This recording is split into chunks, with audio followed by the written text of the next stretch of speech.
వైఎస్ఆర్ గారు ఆనాడు మాట్లాడినరు.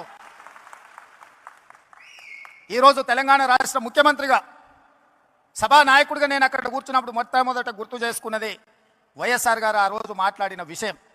ఎవరైనా సభ్యులు సభలో కొత్తగా వచ్చినా కూడా వాళ్ళ అంశాలను ప్రస్తావించినప్పుడు వాటిని వినాలి, కొత్త సభ్యులు మాట్లాడుతున్నప్పుడు సభలో కూర్చోవాలి, ప్రభుత్వం వైపు నుంచి సమాధానం చెప్పడం అనేది అది మన బాధ్యత, నాయకుడి యొక్క లక్షణము అని చెప్పి వైఎస్ఆర్ నుంచి నేర్చుకున్న అనుభవం మాకున్నది.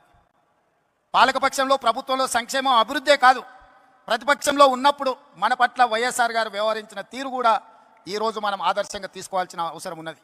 ఏదైనా ముఖ్యంగా కమ్యూనిస్టు సోదరులు కావచ్చు, ప్రతిపక్షాలు కావచ్చు, ప్రజల తరఫున అంగన్వాడీ వర్కర్స్ కావచ్చు, ఆశా వర్కర్లు కావచ్చు, రిక్షా కార్మికులు కావచ్చు, చిన్న చిన్న కార్మిక సంస్థల నుంచి కూడా ఏదైనా రిప్రజెంటేషన్ తీసుకెళ్ళినప్పుడు సాయంత్రం 4 గంటల నుంచి 6 గంటల వరకు ప్రతిపక్షాలతో, కార్మిక సంఘాలతో, రైతు కూలీ సంఘాలతో